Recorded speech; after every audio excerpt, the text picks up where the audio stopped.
Hello students, मैं हूँ कमल जैन। आपका एक बार फिर स्वागत है। आज मैं आपको जो है सेंटेंस से आगे का पार्ट है वो बताने जा रहा हूँ।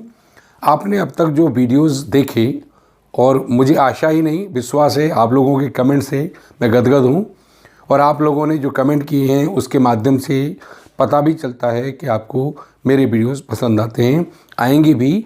आपको बता दें, अगर आप डीप नॉलेज पढ़ने के इंटरेस्टेड हैं तो निश्चित रूप से आपको मेरे वीडियोस, मेरे पढ़ाने का तरीका बहुत अच्छा लगेगा।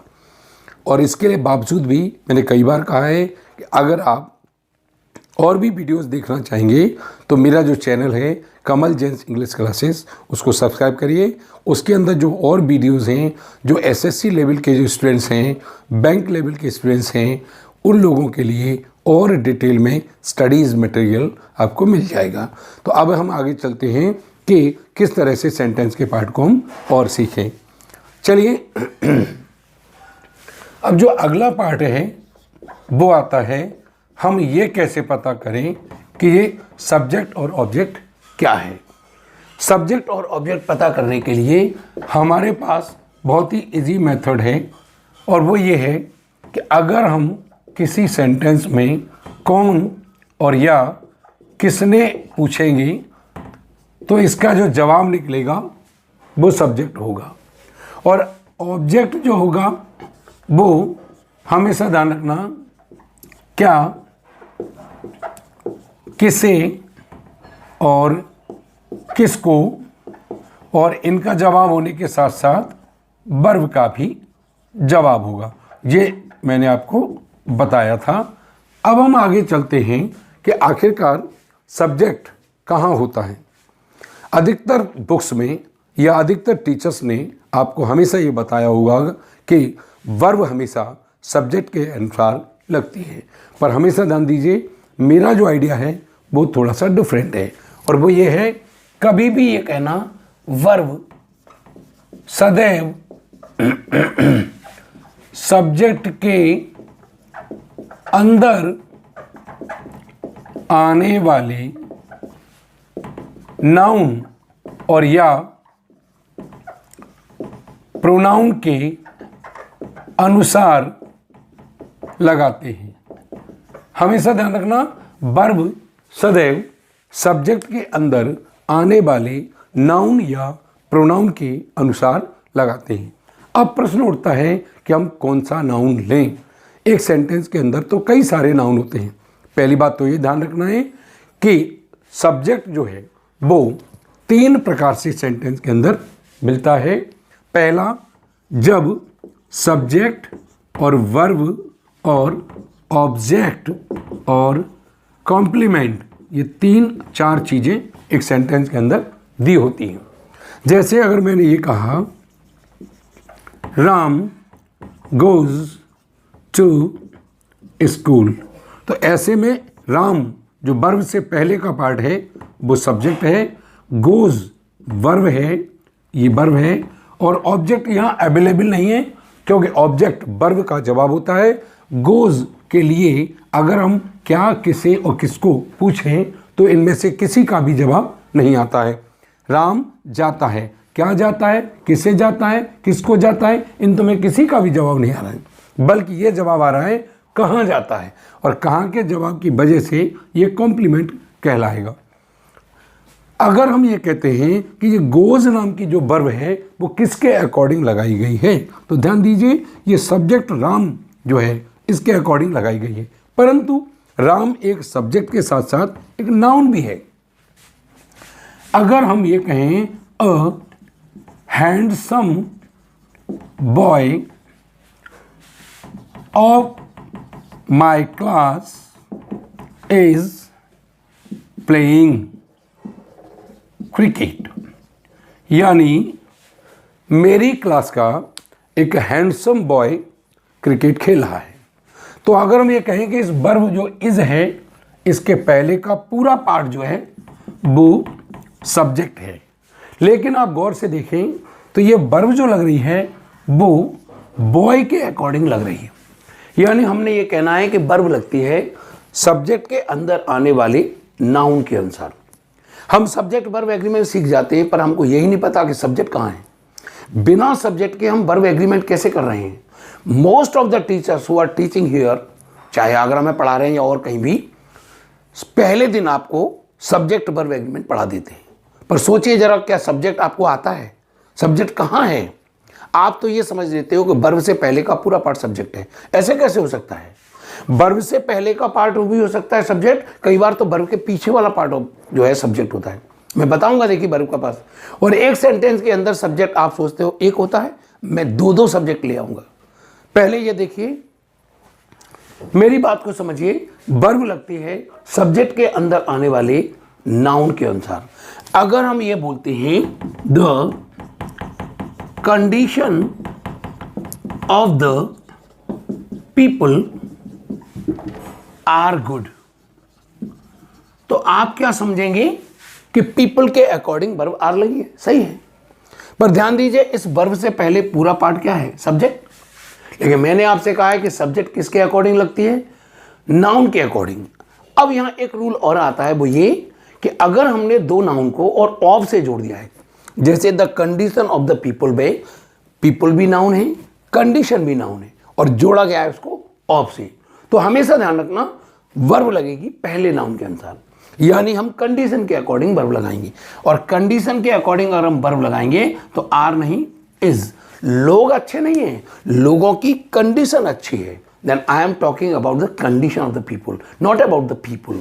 अगर हमने ये कहा the class of 100 boys is going, तो इससे साफ नजर आ रहा है कि इज गोइंग से पहले का द क्लास ऑफ 100 बॉयज ये सब्जेक्ट है, लेकिन सब्जेक्ट के अकॉर्डिंग वर्ब नहीं लग रहा है। या फिर देखिए 100 बॉयज एक नाउन है, और यहां पर द क्लास है वो भी नाउन है। इसमें क्लास और बॉयज को ऑफ से जोड़ा है, तो हमें वर्ब लगानी होगी पहले के अकॉर्डिंग। तो पहला वाला क्या दिया हुआ है? क्लास, तो क्लास के अकॉर्डिंग हमने वर्ब क्या लगा दी? इज। लेकिन अगर मैं अ क्लास ऑफ 100 बॉयज की जगह ये लिख देता 100 बॉयज ऑफ अ क्लास, यानी एक क्लास के 100 बॉयज जा रहे हैं, तो हम वर्ब लगाते आर गोइंग। ऐसी स्थिति में the 100 boys of a class ये पूरा सब्जेक्ट है, और यहां पर फिर वही रूल अप्लाई हुआ है कि दो नाउन को मैंने ऑफ से जोड़ दिया है, और इस वजह से 100 बॉयज के अकॉर्डिंग हमने वर्ब आर लगाई हुई है। तो हमेशा ध्यान रखना, वर्ब लगती है सब्जेक्ट के अंदर आने वाले नाउन के अनुसार। अब हम इसके अंदर जैसे नाउन पार्ट पढ़ेंगे तो उसके अंदर कई सारे रूल्स आएंगे, जिसमें दो नाउन किससे जुड़े हुए हैं। दो नाउन हो सकता है एज वेल एज से जुड़े हों, नीदर नॉर से जुड़े हों, ईदर और से जुड़े हों, not only but also say जुड़े हों, और भी कई एंड से जुड़े हों, या वो मिलकर के पेयर बन रहे हों। बहुत सारे पार्ट्स हैं जिनके अकॉर्डिंग हम वर्ब को लगाना सीखेंगे। पहले हम ये जान लें कि वर्ब किसके अकॉर्डिंग लगती है। हम उसके और एग्जाम्पल इसके देते हैं, जानिए। इस बात को बिल्कुल नहीं भूलेगा कि वर्ब लगती है सब्जेक्ट के अंदर आने वाले नाउन के अनुसार। अब हम ये कहते हैं, जैसे कोई बहुत बड़ा सब्जेक्ट दिया हुआ है, जैसे अगर मैंने ये कह दिया the colour of the pearl, pearl कहते हैं मोती, ऑफ द लेस, लेस कहते हैं पट्टा, गली का पट्टा होता है उसे, लेस ऑफ द डॉग, गर्दन, और ऑफ द नेक लिख देता हूं मैं, गर्दन ऑफ द नेक, और गर्दन किसकी? ऑफ द डॉग, और डॉग किसका? डॉग किसका? ऑफ द ब्रदर, और ब्रदर किसका?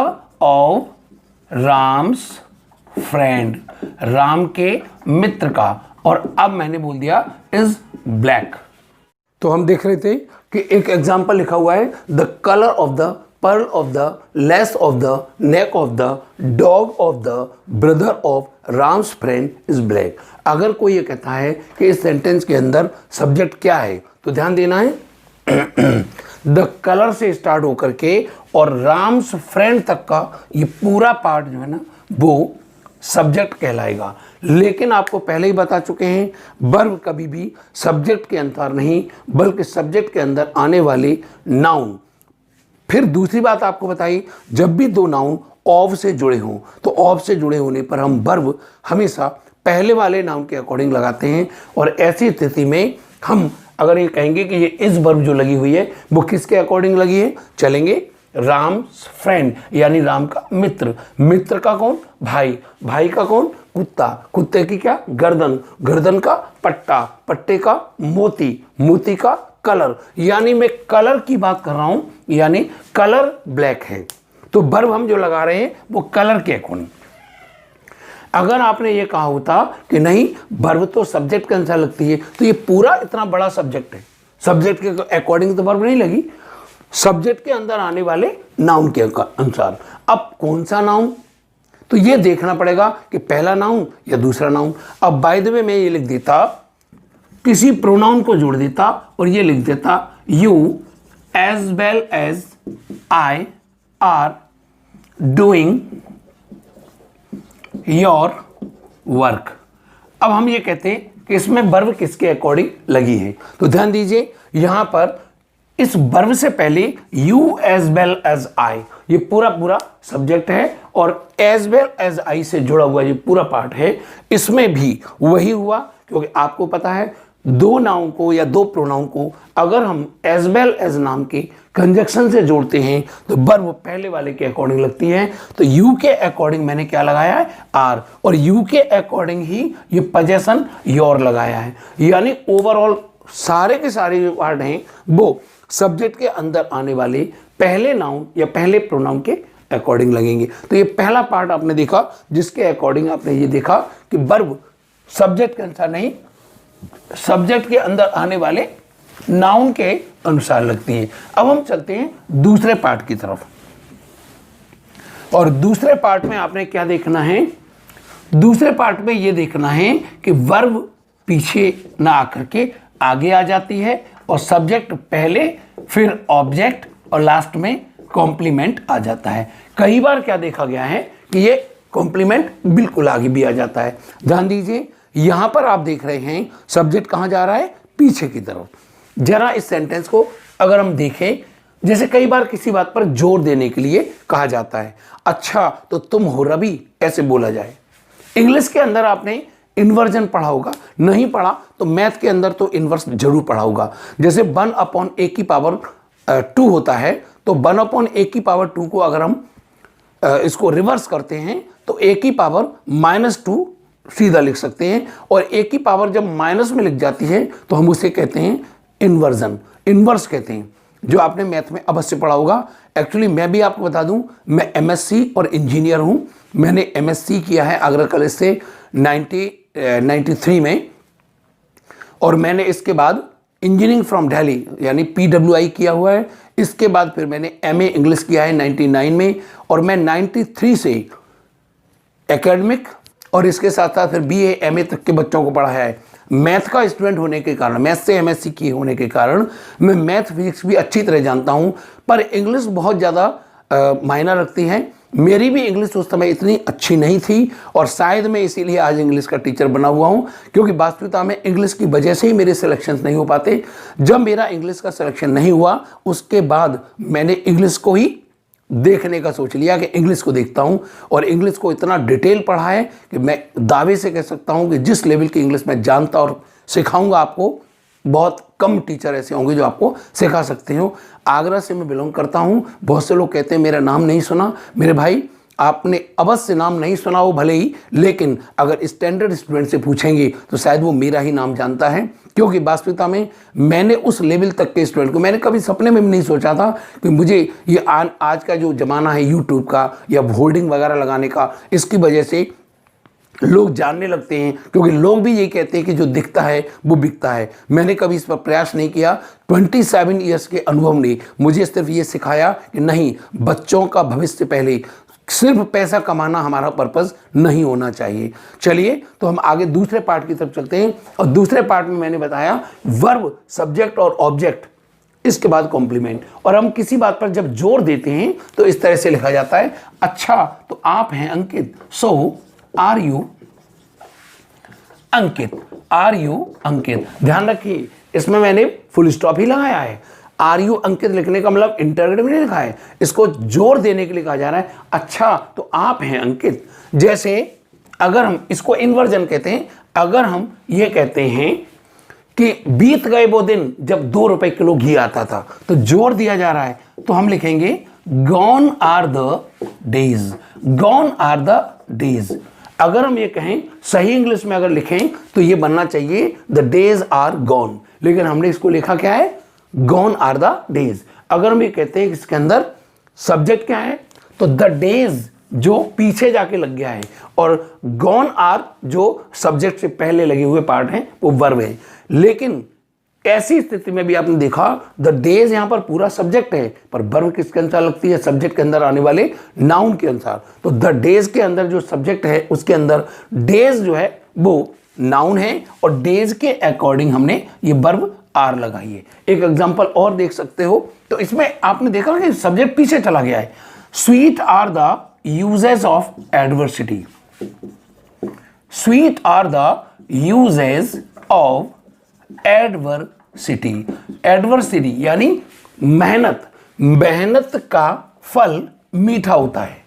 तो ऐसी स्थिति में भी कहा जाए तो द यूजेस ऑफ एडवर्सिटी ये पूरा के पूरा सब्जेक्ट है। और फिर यहां देखेंगे वर्ब लगती है सब्जेक्ट के अंदर आने वाले नाउन। अब 2 नाउन अगर ऑफ से जुड़े हैं तो फिर वही फंडा आ गया पहले नाउन के अकॉर्डिंग, और पहला नाउन इसमें यूजेस, और यूजेस के अकॉर्डिंग हमने वर्ब लगा दी आर, और ये कॉम्प्लीमेंट पार्ट है। एक सेंटेंस एसएससी लेवल में पूछा गया है, उस लेवल में भी आप यहां ये देख सकते हैं। जैसे अगर एक सेंटेंस इस तरह का आया था और बड़ा अजीबोगरीब sentence, beyond the beautiful garden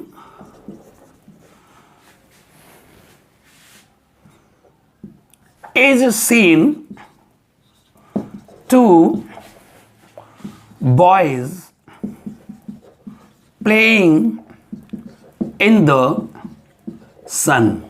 और हमने आपसे कहा कि सेंटेंस के अंदर सब्जेक्ट क्या है, तो आप क्या सोचेंगे, यहां पर जो इज लगा है वो बिल्कुल सही है, क्योंकि आप सोचेंगे beyond the beautiful garden is scene, यानी सुंदर गार्डन दिखाई देता है, सुंदर गार्डन नहीं दिखाई देता। इस सेंटेंस का मतलब है उस गार्डन से बियॉन्ड हट करके इज सीन 2 बॉयज, दिखाई कौन देता है, गार्डन से हट करके दिखाई कौन दे रहा है, 2 बॉयज दिखाई दे रहे हैं, 2 लड़के दिखाई दे रहे हैं। तो ध्यान दीजिए इसमें भी सब्जेक्ट है वो पीछे पहुंच गया है, और जब ये सब्जेक्ट पीछे पहुंच गया है तो ये पूरे सब्जेक्ट के अंदर हमने पूछा कि सब्जेक्ट के अंदर नाउन कौन सा है, तो इसमें नाउन क्या है, बॉयज, यानी हमें दिखाई क्या दे रहे हैं, बॉयज। तो बॉयज के अकॉर्डिंग हम इज नहीं यहां पर आर लगाएंगे। तो हमेशा ध्यान दीजिए कहीं भी सब्जेक्ट पीछे पहुंच जाए या आगे आ जाए, वर्ब लगेगी सब्जेक्ट के अंदर आने वाले नाउन के अनुसार। तो इस तरह से आपने दूसरा पॉइंट देखा, वो ये देखा।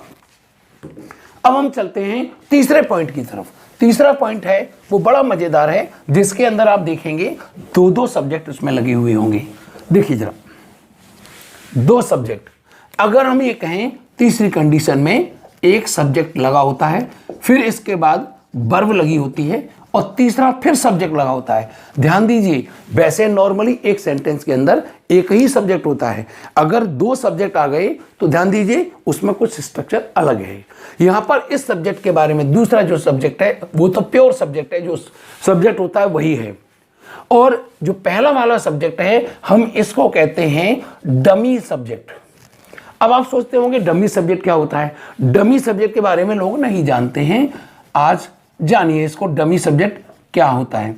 डमी सब्जेक्ट होता है ऐसा सब्जेक्ट जो हमें जब जरूरत पड़े, अर्थात जब सब्जेक्ट उचित स्थान पर नहीं होता, उचित स्थान पर नहीं हो, पहली कंडीशन। और दूसरा, डमी सब्जेक्ट की जब हम ट्रांसलेशन करते हैं तो उसकी हिंदी नहीं आती है, हिंदी नहीं आएगी। और ये डमी सब्जेक्ट 2 टाइप से होते हैं, जिनमें एक डमी सब्जेक्ट होता है इट और एक डमी सब्जेक्ट होता है देव। ध्यान दीजिए डमी सब्जेक्ट एक इंट्रोडक्शन देता है और देयर सब्जेक्ट है वो किसी स्थान के बारे में बोलता है। ध्यान दीजिए अगर हम ये बोलते हैं कि आई हैव अ पेन, मेरे पास एक पेन है, और फिर मैं बोलता हूं इट इज ब्लू, यह नीला है, इट इज ब्लू। और यहां पर इट जो है इसकी हिंदी आपकी क्या निकलती है, यह नीला है। और ये इट जो है ना वो किसके लिए बोल रहा है, पेन के लिए। और पेन एक नाउन है, नाउन की जगह पर यूज किए जाने वाले वर्ड को हम प्रोनाउन कहते हैं। तो ऐसी स्थिति में इट यहां पर प्रोनाउन का वर्क करेगा। और ध्यान दीजिए जब ये इट प्रोनाउन है तो आप इसकी हिंदी भी निकाल रहे हो, ये है। तो आपने देखा डमी सब्जेक्ट में दो होते हैं, एक तो होता है इंट्रोडक्शन के लिए इट और दूसरा होता है देयर। अब जैसे मैंने बोला आई हैव अ पेन और इसके बाद बोला इट इज़ ब्लू, तो इट इज़ ब्लू में जो इट जो वर्क कर रहा है वो पेन के लिए काम कर रहा है। और पेन यहाँ पर एक नाउन है, इसलिए इट यहाँ पर एक प्रोनाउन की तरह माना जाएगा। इधर अगर मैं ये कहता हूँ इट इज़ संडे टुडे, तो इट इज़ संडे टुडे की हिंदी क्या होगी, आज रविवार है। यहां पर कोई ये नहीं कहेगा आज यह रविवार है। ऐसी स्थिति में ये इट है ना वो डमी के रूप में माना जाएगा। अगर कोई ये कहता है इट इज रेनिंग, तो इसकी हिंदी होगी बारिश हो रही है। कोई ये नहीं बोलेगा यह बारिश हो रही है। ऐसी स्थिति में ये इट क्या कहलाएगा, डमी। ध्यान दीजिए अगर कोई if somebody is knocking at the door, और अगर आपने पूछा कि who is knocking at the door, who is there, और आपने ये कह दिया मैं हूँ, या वो व्यक्ति बोल रहा है मैं हूँ, तो वो अपना इंट्रोडक्शन दे रहा है, इसलिए वो क्या बोलेंगे, इट इज़ आई। क्या बोलेगा वो, इट इज़ आई। अगर मैं ये कहता हूँ तुम हो, तब भी मैं बोलूँगा इट इज़ यू। अगर मैं बोलता हूँ लड़के हैं, तो हम बोलेंगे इट इज़ बॉयज़। एक चीज आप देख रहे होंगे, यहां मैंने बॉयज लिख दिया या यू लिख दिया या आई लिख दिया, वर्ब इस इट के अकॉर्डिंग लगी। वर्ब को हमेशा ध्यान रखना है, इट के अकॉर्डिंग ही लगना है। अब अगर कोई ये कहता है कि जरा देखना वहां कौन है, इसका मतलब मैं स्थान की बात कर रहा हूं, या मैंने आपसे कहा कमरे में कौन है, तब आप बोलेंगे there are 2 boys in the room. अब आपने ये कहा कि कमरे में 2 लड़के हैं, तो there are 2 boys in the room. अब मैं स्थान की बात कर रहा हूं, इसलिए हमने क्या लगाया, देयर। लेकिन ध्यान रखना हम देयर के बाद जो वर्ब लगा रहे होते हैं वो जो रियल सब्जेक्ट है उसके साथ इस अकॉर्डिंग लगाते हैं, 2 बॉयज के अकॉर्डिंग। और 2 बॉयज में मैंने फिर वही बात कही, नाउन के अकॉर्डिंग वर्ब लगना है। तो यहाँ पर बॉयज एक नाउन है जिसके अकॉर्डिंग हमने वर्ब क्या लगा दी, आर। लेकिन देयर भी एक डमी सब्जेक्ट है, तो यहाँ पर आपने देखा कि 2 सब्जेक्ट यहाँ आ गए और बीच में वर्ब आ गई, तो ये वाला नियम फॉलो हो गया। इसी प्रकार से ध्यान रखना, अगर कोई ये कहता है there is a boy outside, बाहर कोई लड़का है, तो एक लड़के के होने के कारण हमने वर्ब क्या लगा दी, इज। तो देयर में जो वर्ब लगती है उसके बाद आने वाले नाउन के अकॉर्डिंग लगती है, और इट में जो वर्ब लगती है वो इट के अकॉर्डिंग लगती है। अब यहां एक चीज और देखने की है, मैंने यहां कहा है कि जब सब्जेक्ट उचित स्थान पर नहीं हो, अगर मैं ये कहता हूं राजा है और एक मैं बोलता हूं एक राजा है, तो इन दोनों में अंतर ये है, राजा है इसमें तो मैं दे रहा हूं इंट्रोडक्शन, इसलिए इट का प्रयोग होगा। और एक राजा है या एक राजा था जैसे स्टोरी, तो इसमें हम प्लेस की बात कर रहे हैं, तो इसलिए राजा है इट की इसकी इंग्लिश तो होगी it is king, it is a king. इस तरह से बोलेंगे राजा है, हमने कहा देखना कौन है, राजा है, तो इट इज अ किंग। लेकिन अगर मैं कहता एक राजा था या एक राजा है, तो हम बोलेंगे देयर इज अ किंग। जैसे हम स्टोरीज में बोलते हैं एक राजा था, ध्यान दीजिए राजा है इसमें हम इंट्रोडक्शन दे रहे हैं। दूसरी एक चीज़ और ध्यान देना, सब्जेक्ट उचित स्थान पर होना चाहिए। जैसे मैंने कहा मेरे गांव में तालाब है, और एक ने कहा कि तालाब मेरे गांव में है, तो जब मैं बोला तालाब मेरे गांव में है तो इसमें सब्जेक्ट जहां होना चाहिए वहीं पर आया है। और यही मैं बोल देता मेरे गांव में एक तालाब है, तो ये तालाब जो सब्जेक्ट है वो पीछे पहुंच गया।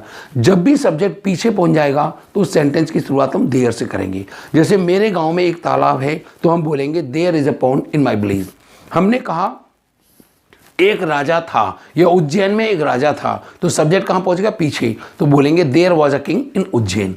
मैंने कहा मेरी जेब में पैसे हैं, तो सब्जेक्ट क्या है, पैसे, जो पीछे पहुँच गया है, तो हम बोलेंगे there is money in my pocket. अगर मैं ये बोलता पैसे मेरी जेब में हैं, तो इसे सीधा सीधा बोल सकते हैं money is in my pocket. अगर मैंने कहा स्कूल में लाइब्रेरी है और एक बोला लाइब्रेरी स्कूल में है, लाइब्रेरी स्कूल में है तो हम बोलेंगे the library is in the school, और स्कूल में एक लाइब्रेरी है तो मैं स्थान की बात कर रहा हूँ, और लाइब्रेरी जो सब्जेक्ट है, जो नाउन है, वो पीछे पहुंच गया है, इसलिए हम बोलेंगे there is a library in the school. तो ध्यान रखना, जब सब्जेक्ट उचित स्थान पर नहीं होता है तो हम देयर का यूज करते हैं। यहाँ एक चीज और बताना चाहूंगा, अगर कोई आपसे कहता है इट इज बिटर, तो अक्सर बच्चे सोचेंगे इट इज बिटर का मतलब कड़वा है। अगर मैंने बोला it is melting, it is melting का मतलब समझेंगे यह पिघल रहा है। अगर मैंने बोला इट इज क्लोज टुडे, तो आप समझेंगे यह आज बंद है। लेकिन अभी मैंने आपको बताया, इसके पहले अगर मैंने कह दिया मेडिसिन और फिर बोल दिया इट इज बिटर, तब तो आप कह सकते हो यह कड़वा है। अगर मैंने बोला आइसक्रीम फिर बोला इट इज मेल्टिंग, तो समझ सकते हैं यह पिघल रही है। अगर मैंने कह दिया bank it is close today, ये आज बंद है, तो आप समझ सकते हो। पर इसके पहले अगर मैंने नाउन नहीं लिखा है तो ये डमी कहलाएंगे, और जब ये इट डमी होंगे तो ये इसकी हिंदी निकलेगी ठंड है, और इट इज मेल्टिंग की हिंदी निकलेगी गर्मी है, और इट इज क्लोज टुडे की हिंदी निकलेगी हवा बंद है। अब यहां पर आपने देखा बिल्कुल अजीबोगरीब टाइप की इसकी हिंदी निकली। अगर कोई कहता है इट इज बिटर, तो वो कह रहा है बहुत सर्दी है।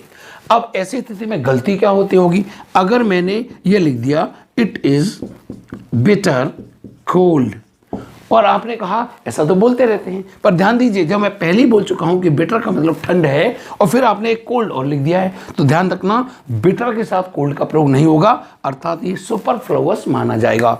जैसे कजिन के बाद ब्रदर का प्रयोग नहीं होगा, ब्लेंडर के साथ मिस्टिक का प्रयोग नहीं होगा।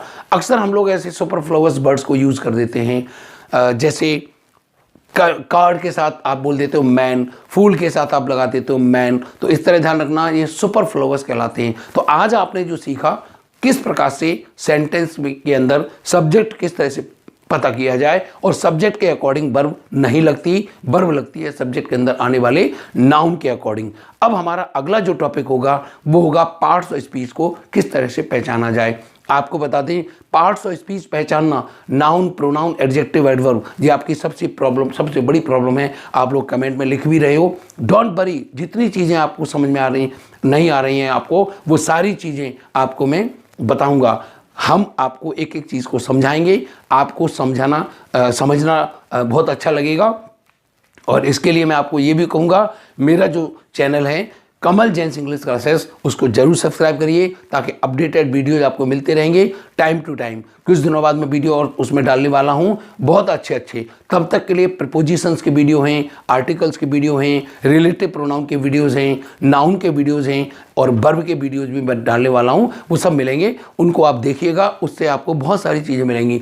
जहाँ तक कि एक्सरसाइजेज की बात है, तो वो एक्सरसाइजेज आप लोग ऐसा है, जो भी आपके पास किताबें हैं उन किताबों को आप पढ़िए, और जो टॉपिक होता जाए उस टॉपिक की एक्सरसाइज करिए। जिस टॉपिक में प्रॉब्लम आए आप इसमें कमेंट बॉक्स में भी डाल सकते हो, प्रॉब्लम पूछ सकते हो।